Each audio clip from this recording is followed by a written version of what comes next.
नमस्कार, स्वागत छ कार्यक्रम खोज खबरमा। म पुष्कर खतिवडा। समाज भएका हरेक घटनामा हाम्रो नजर। जनताको सूचना पाउने अधिकारको सम्मान हाम्रो अभियान। त्यसैले समुन्नत र समृद्धशाली समाजको यात्रा खोज खबरको अन्तिम अभीष्ट अनि गन्तव्य हो। तपाई हामीले 1 तोला सुन किन्नु परे झस्किनु पर्छ। 1 तोला त के 1 आना सुन पनि सामान्य परिवारले किन्न धौधौ पर्छ, किनभने सुन तोलाकै 1,13,600 रुपैयाँ पर्दछ। यस्तोमा 100 किलो अर्थात् 1 क्विन्टल भन्दा बढी सुन बरामद भयो भन्दा जो कोहीले जिब्रो टोक्ने गर्दछन्। तर हालै राजस्व अनुसन्धान विभागको टोलीले विमानस्थल भन्सार छलेर त्रिभुवन अन्तर्राष्ट्रिय विमानस्थलको कार्गो परिसर कटाई सिना मङ्गलको सडकसम्म पुर्याएको 100 किलो सुन बरामद गरेको छ, जसको मूल्य 1 अर्ब भन्दा बढी हुन्छ। यो तस्करीको सुन बरामद गर्दा प्रधानमन्त्री पुष्पकमल दाहाल जानकार थिए र उनैले सुन तस्करीमा संलग्नलाई खोजी खोजी पक्राउ गर्न आदेश दिएका थिए।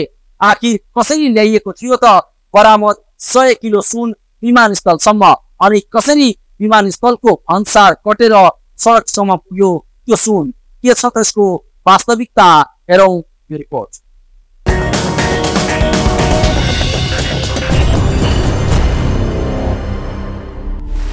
विमानस्थलबाट बाहिरिएको 1 क्विन्टल सुन बरामद।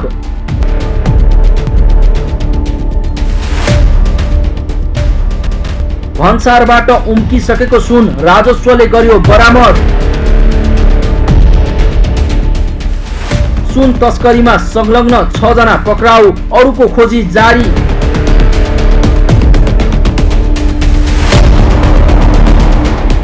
मंगलबार राति 10 बजे हङकङबाट क्याथे प्यासिफिकको उडानले काठमाडौँको त्रिभुवन अन्तर्राष्ट्रिय विमानस्थल अवतरण गर्छ। विमानमा स्कुटरको ब्रेक सूको आवरणमा सुन ल्याइएको हुन्छ।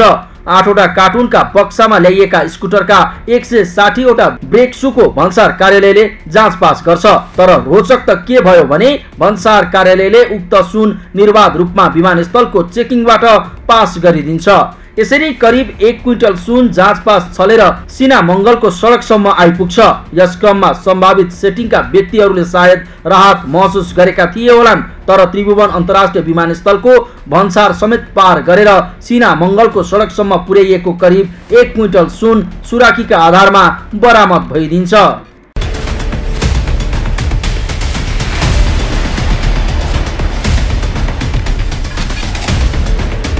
यसरी बरामद भएको थियो 1 क्विन्टल सुन। बुढा नीलकण्ठ ठेगाना उल्लेख गरिएको रेडी ट्रेडर्स प्रालीका नाममा विमानस्थल भन्सारले जाँचपास हुन लागेको सामान शंकास्पद रहेको सूचनाका आधारमा राजस्व अनुसन्धान विभागको टोली विमानस्थल पुगेको थियो। जाँचपासपछि सुन लिएर ट्याक्सीबाट बाहिरिएका 2 जना सिना मङ्गलमा समातिए। पछि 3 जना पक्राउ परे। सुनको बिस्कुटको आकार बिगारी स्कुटरको ब्रेक सू भित्र कभर गरेर सुन ल्याइएको थियो। विमानस्थल भन्सार कार्यालयबाट ठूलो मात्रामा सुन चोरी पैठारी हुन लागेको सूचना राजस्व अनुसन्धान विभागलाई 10 दिन अघि नै प्राप्त भएको थियो।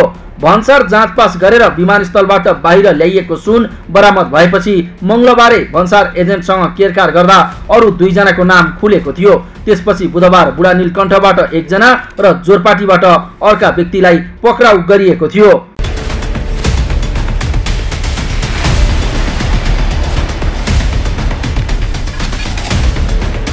मंगलबार बरामद गरिएको सुन नक्कली फर्म खडा गरी त्यसैको नाममा प्रज्ञापन पत्र खोलेर ल्याइएको प्रारम्भिक अनुसन्धानबाट खुलेको छ।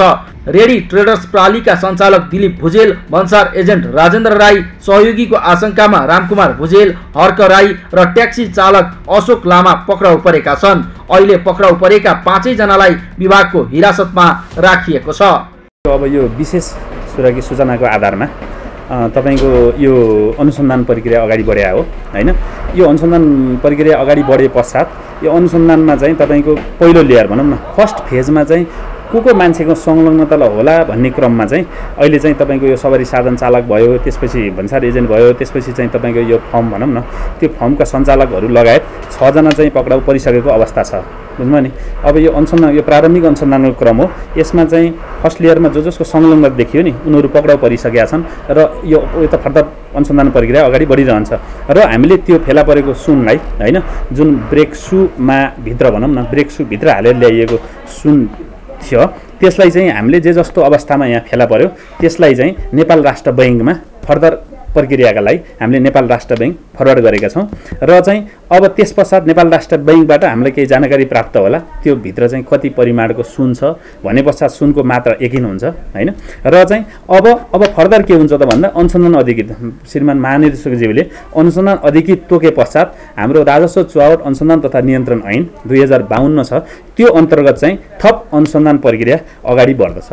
राजस्व अनुसन्धान विभागको विशेष सुराकीका आधारमा मंगलबार साँझ ट्याक्सीमा राखेर भन्सार बाहिर पुर्याएको करिब 100 किलो सुन बरामद गरिएको थियो। भन्सार जाँचपास अधिकृत रमेश चन्द र जाँचकी कुमार ढकालले गरेका थिए। अनुसन्धानका लागि जाँचपासमा संलग्न कर्मचारीलाई अहिले पनि निलम्बन गरिएको छ। यता भन्सार विभागले घटनाको छानबिन समिति गठन गर्ने भएको छ।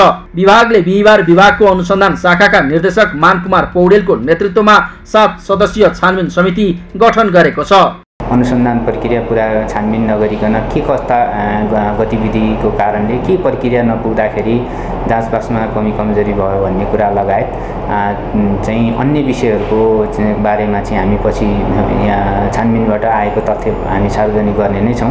अहिले चाहिँ हामीमाथि उठेको जुन प्रश्न छ, भन्सार कार्यालयहरूले आफूले सम्पादन गर्नुपर्ने प्रक्रियामा त्रुटि कमजोरी भएर हो अथवा चाहिँ मलाइजामा काम गरेको हो भन्ने खालका आशंकाहरू चाहिँ पैदा भएको अवस्था छ। यद्यपि यहाँले सोध्नु भए जस्तै सुन चाहिँ कुनै ओपन रूपमा चाहिँ व्यवसायीहरूले ल्याउने अथवा लैजान पाउने वस्तुभित्र पर्दैन। त्यसकारणले खुल्ला आँखाले देख्ने गरी सुनको जाँचपास हुँदैन र सुन त्यसरी ल्याउन नपाउने भएको कारणले अन्य वस्तुहरूमा मिश्रण गरेर अन्य विभिन्न किसिमका फल्स बटम अन्य विभिन्न वस्तुहरूमा चाहिँ लुकाएर ल्याउने चाहिँ यो प्रक्रिया अन्तर्गतको हिजोको घटना पनि त्यही अन्तर्गत रहेको छ। र यसरी चाहिँ वस्तुको कार्गो विमानबाट के अरे कार्गो हुँदै जाँचपासको प्रक्रियामा ठुलो मात्रामा सुन भेटिँदाखेरि चाहिँ जुन हामीले यात्रु शाखाबाट आउने सानातिना सुनहरू जुन खुल्ला आँखाले देख्न सकिन्छ त्यसलाई नियन्त्रण गर्नको लागि जुन किसिमको प्रयासमा हामी जुटेका थियौँ, तर कार्गोमा नै सामानमा भित्र चाहिँ संलग्न गरेर लुकाएर ल्याएको अवस्था चाहिँ हिजोको घटना हो र यसलाई भन्सार विभागले गम्भीर रूपमा लिएको छ र छानबिनको प्रक्रिया सुरु गरेको छ। यसरी तस्करीको नयाँ शैली अपनाएर करिब 1 अर्ब रुपैयाँ मूल्य बराबरको सुन रेडी ट्रेड प्राइभेट लिमिटेडले स्कुटरको ब्रेक सू भित्र राखेर ल्याएको पाइएको हो। प्रारम्भिक अनुसन्धानमा यस अघि पनि पटक पटक रेडी ट्रेडले ब्रेक सू आयात गरेको खुलेको छ। त्रिभुवन अन्तर्राष्ट्रिय विमानस्थल भन्सारबाट 2 महिनामा करिब 22 पटक यस्तै ब्रेक सू आयातपछि सुरक्षा जाँच गरेर लगेको देखिएको छ। यसले यस अघि पनि अहिलेकै शैलीमा सुन तस्करी भएको आशंका जन्माएको छ। साथै यस प्रकरणका व्यक्तिहरू अहिले पक्राउ परेकाहरू भरिया मात्र भएको र यसमा ठूलाहरूको संलग्नता रहेको अपराध विज्ञहरू बताउँछन्। सुन तस्करीको इतिहास हेर्ने हो भने यो विगत तपाईको 20 वर्ष यताको सुन तस्करीको चाहिँ इतिहास हेर्ने हो भने यी सुन चाहिँ नि तस्करी गर्ने सङ्गठित अपराधीहरूको सरकारी संयन्त्रसँग चाहिँ नि साँठगाँठ रहेको देखिन्छ। साँठगाँठ नभइकन यो परिणाममा सुन चाहिँ नि बाहिरिन सक्दैन हैन। अर्ध ठोस सुन पनि ल्याउने अहिले रणनीति चाहिँ अपनाएका छन् हैन। तरल अवस्थाको सुन चाहिँ नि तस्करी गरेर ल्याउने पनि अहिले चाहिँ नि तपाईको स्ट्र्याटेजी नयाँ आएको छ। त्यस्तो सुन चाहिँ नि मेसिनले पनि रिड गर्न नसक्ने हुँदा त्यहाँसम्म त ल ठिक छ कर्मचारीहरूको मिलोमितो चाहिँ नि थिएन होला भन्न चाहिँ नि सकियो। तर पटक पटक होइन एउटै व्यक्ति चाहिँ नि तपाईँको सुन तस्करीमा संलग्न भएको एउटै व्यक्ति महिनामा चाहिँ नि 20 चोटि 15 चोटि 10 चोटि विदेश जान्छ भने त्यसको ट्राभल हिस्ट्री चाहिँ नि हेर्नुपर्ने होइन। सबै त्यहाँ रहेका संयन्त्रहरूको मिलिमतो नभइकन यो परिणाममा सुन चाहिँ नि आउन सक्दैन। र अर्को कुरो यी तस्करहरूको जुन यो चाहिँ नि तपाईँको अहिले जति पनि समातिएका छन्, जस्तो हिजो पनि 6 जना समातिएका छन्, यिनीहरू लगानीकर्तै होइन, यिनीहरू डनै होइन, यिनीहरू त बिचारा भरिया र बजार व्यवस्थापक मात्रै हुन्, साना बजार व्यवस्थापक मात्रै हुन् होइन। ठुला लगानीकर्तामा त चाहिँ नि गभर्मेन्टका निकायको पहुँचै छैन र पहुँच हुन पनि सक्दैन। राजनीतिक संरक्षण चाहिँ नि प्राप्त छ ती व्यक्तिहरूलाई। अब अहिले पनि तपाईँको समितिले जुन यो 33 किलो सुनमा नेपाल प्रहरीलाई नपत्याएर गभर्मेन्टले चाहिँ नि सहसचिवको नेतृत्वमा छानबिन कमिटी गठन गरेको हामीलाई चाहिँ थाहा छ। त्यो कमिटीले 772 पृष्ठ लामो तपाईँको प्रतिवेदन पनि दियो। मलाई त के लाग्छ भने त्यो प्रतिवेदन चाहिँ नि पहिलो पटक होला इमान्दारीका साथ चाहिँ नि दिएको छ। त्यसमा धरानदेखि काठमाडौँसम्मका चाहिँ नि तपाईँको लगानीकर्ताहरूको नाम पनि छ है।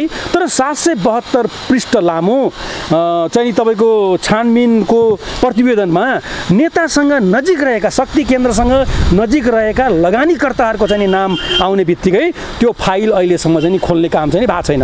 यो अवस्था रहँदासम्म नेपालमा सुन तस्करीको यो चाहिँ जुन कारोबार छ यो भोलिको दिनमा पनि रुक्दैन। यसरी बरामद भएको ठूलो परिमाणको सुनमा व्यवसायी दीपक मल्होत्रा संलग्न रहेको भनेर चर्चा चलेको छ। तर उक्त चर्चा कपोकल्पित, भ्रामक र असत्य रहेको मल्होत्राको दाबी छ। मल्होत्राले सुन तस्करी गर्ने गिरोह र सुनका धनी बचाउन आफ्नो नाम मुछिएको बताएका छन्। समाचारमा लेखिए जस्तो यो विषयमा मेरो कुनै पनि संलग्नता नभएको र प्रकाशित समाचारमा मसँग सम्बन्धित विषयहरू सत्य नभएको, भ्रामक र कपोलकल्पित रहेको जानकारी गराउन चाहन्छु। म र मेरो परिवारका सबै सदस्यहरूको व्यावसायिक कारोबारहरू नेपाल कानुन बमोजिम स्थापना भएका निकाय मार्फत हुने गरेको छ। मैले गर्ने सबै कारोबारहरू सङ्गठित संस्था मार्फत हुने भएकोले प्रचलित कानुन बमोजिम मेरो व्यवसायको कर विवरण, अनुमानित आय विवरण र वार्षिक आय विवरण मार्फत सम्बद्ध सरकारी निकायमा पेश भई जानकारी हुने गर्दछ। म र मेरो परिवारले व्यक्तिगत रूपमा तथा प्रत्यक्ष एवं परोक्ष रूपमा अन्य व्यक्तिसँग मिली वा अन्य व्यक्तिलाई परिचालन गरी गैर कानुनी कुनै कारोबार गर्ने गरेको छैन। सुन आयात गर्न म सम्बद्ध व्यापारिक प्रस्थान एवं मेरो व्यक्तिगत सम्पत्तिबाट कुनै पनि माध्यमबाट भुक्तानी पठाउने कार्य गरेको छैन। साथै उक्त सुन आयातमा म, मेरो परिवार, म सम्बद्ध व्यापारिक प्रतिष्ठान वा सोसँग सम्बद्ध अन्य कुनै साझेदार एवं कर्मचारीको नाउँमा आयात गरेको र उक्त वस्तु भन्सार जाँचपाँच गर्ने र जिम्मा लिने कार्यमा म, मेरो नातेदार एवं म सम्बद्ध व्यावसायिक निकायको कुनै सम्बन्ध नभएको स्पष्ट पार्न चाहन्छु। यसरी विमानस्थलबाट भन्सार जाँचबास भएर बाहिरिसकेपछि बरामद भएको सुन जोख्न राष्ट्र ब्याङ्क पठाइएको छ। राजस्व अनुसन्धान विभागले सुन जोख्न बबरमहल स्थित राष्ट्र ब्याङ्कको टक्सार महाशाखा पठाएको हो।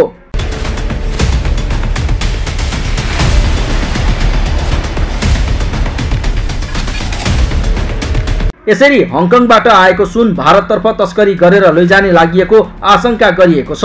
1 क्विन्टल सुन मंगलबार राति बरामद गरिए पनि यो प्रकरण बुधबार साँझ मात्रै सार्वजनिक गरिएको थियो। नेपालमा एकैपटक यति धेरै सुन बरामद भएको सम्भवतः यो नै पहिलो घटना हो। यसअघि 2074 भदौमा चिनिया तस्करले भित्र्याएको 88 केजी सुन सहित काठमाडौँको क्षेत्रपाटीबाट गाडी चालक पक्राउ परेका थिए। खोज खबरका लागि क्यामेरामा लिम्बहादुर खत्री र प्रताप लामाका साथमा पुष्कर खतिवडा, काठमाडौँ।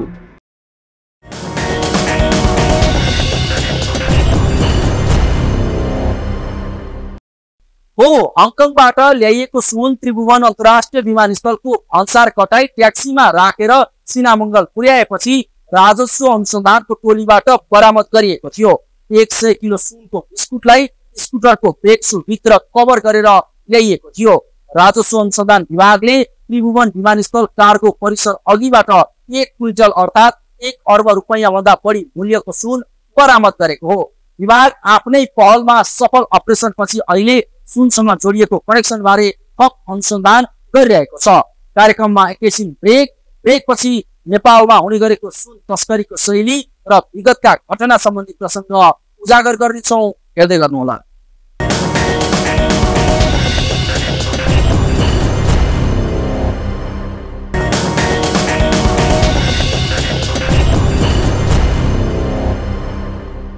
ब्रेकपछि स्वागत छ। कार्यक्रम हो खोज खबर। हालै राजस्व अनुसन्धान विभागले त्रिभुवन अन्तर्राष्ट्रिय विमानस्थल भन्सार कार्यालयको जाँचपास क्षेत्र पार गरिसकेको झण्डै 1 क्विन्टल सुन बरामद गर्यो। सुन तस्करको यो समूहले 2 महिनामा 22 पटक बेक्सु भित्राएको थियो। यदि अहिलेकै तुलनामा सुन तस्करी भएको भए बेक्सु मार्फत 2000 किलो भन्दा बढी सुन तस्करी भएको अनुमान गर्न सकिन्छ। राजस्व अनुसन्धान विभागले मोटरसाइकल र स्कुटरको बेक्सु भित्र लुकाएर ल्याएको सुन बरामद भएपछि सुन तस्करीको नयाँ शैली खुलेको छ। यो सँगै विगतका सुन तस्करीको तथ्याङ्कको तुलनामा अहिले बरामद भएको सुन इतिहासकै ठूलो परिमाण भएको खुलेको छ। आखिर कस्तो थियो विगतको सुन तस्करीको इतिहास, हेरौँ यो रिपोर्ट।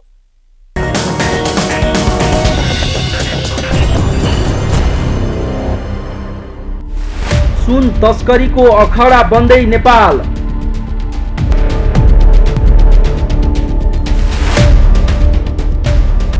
बदलिँदै सुन तस्करीको शैली।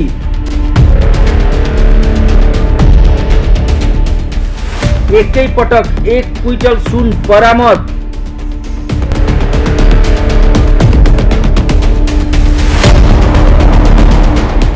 बुधबार राजस्व अनुसन्धान विभागले त्रिभुवन अन्तर्राष्ट्रिय विमानस्थल भन्सार कार्यालयको जाँचपास क्षेत्र पार गरिसकेको 1 क्विन्टल सुन बरामद गर्यो। राजस्व अनुसन्धान विभागले मोटरसाइकल र स्कुटरको ब्रेक सु भित्र लुकाएर ल्याएको सुन बरामद गरेपछि यसले सुन तस्करीको नयाँ शैलीलाई उजागर गरेको छ।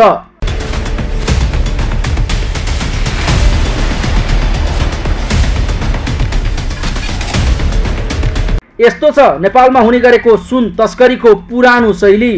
2074 सालमा चुनामणि उप्रेती गोरे नेतृत्वको समूहले युएईबाट माघ 9 गते ल्याएको 33 किलो सुन हराएको थियो। खोजीका क्रममा भरिया सोनम साक्य मारिएपछि सुरु भएको अनुसन्धानपछि गम्भीर मोड लिएको थियो। त्यस क्रममा छानबिनका लागि गठन भएको उच्च स्तरीय समितिले गोरेको समूहले 4 वर्षमा झण्डै 38 क्विन्टल सुन तस्करी गरेको निष्कर्ष निकालेको थियो। यो प्रकरणका क्रममा प्रहरी अधिकारीहरू भन्सार कर्मचारीदेखि तस्करीमा संलग्न ठूलो र्याकेट विरुद्ध मुद्दा चलेको थियो। त्यसयता नेपालमा सुन बरामद भएको थिएन। गत पुस 8 गते त्रिभुवन अन्तर्राष्ट्रिय विमानस्थलकै भन्सार कार्यालयको जाँचका क्रममा एकजना सुडानी नागरिकको साथबाट 19 किलो सुन बरामद भएको थियो। पछि फागुन 7 गते 3 दिनसम्म भारतमा राजस्व अनुसन्धान विभागले चलाएको अपरेसन गोल्डेन डाउनमा पनि नेपाल हुँदै गएको 101 किलो सुन बरामद भएको थियो।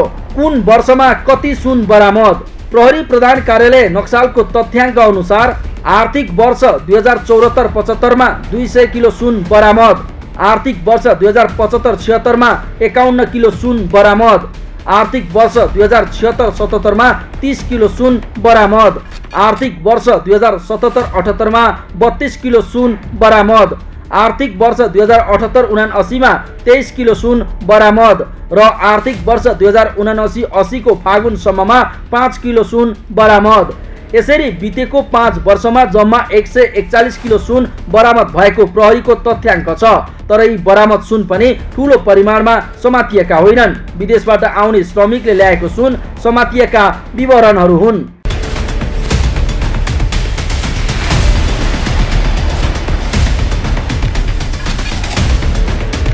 तस्कर गिरोहले सुन, विदेशी मुद्रा लगायत अवैध वस्तु ओसार पोसार गर्दा चेक जाँचमा कडाई हुन नसकेपछि विमानस्थल भन्सार क्षेत्रमा प्रहरी उपस्थिति पनि गराउनु पर्ने माग उठिरहेको छ।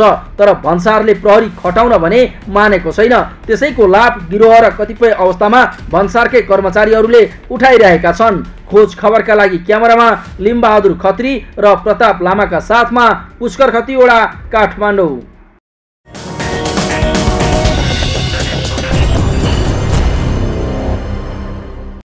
हो बितेको 5 वर्षमा जम्मा 141 किलो सुन बरामद भएको प्रहरी प्रधान कार्यालयको तथ्याङ्क छ। तर यी बरामद सुन ठूलो परिमाणमा भने समातिएका होइनन्। विदेशबाट आउने श्रमिकले ल्याएका साना साना परिमाणमा समातिएका सुनका विवरणहरू हुन्।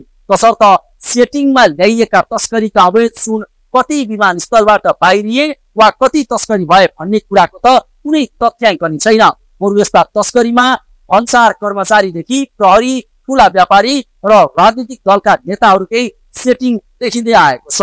हवस् त आजलाई कार्यक्रम खोज खबर यति नै। कार्यक्रम खोज खबरका विषयमा कुनै प्रतिक्रिया छन् भने खोजखबर@सगरमाथा.tv मा इमेल गर्न सक्नुहुन्छ अथवा फोन नम्बर 01-570-6074 मा फोन पनि गर्न सक्नुहुन्छ। लुकेका र लुकाइएका खबर निरन्तर जारी छ। नेपालको पहिलो न्युज च्यानल सगरमाथा टेलिभिजन हेर्दै गर्नुहोला। नमस्कार।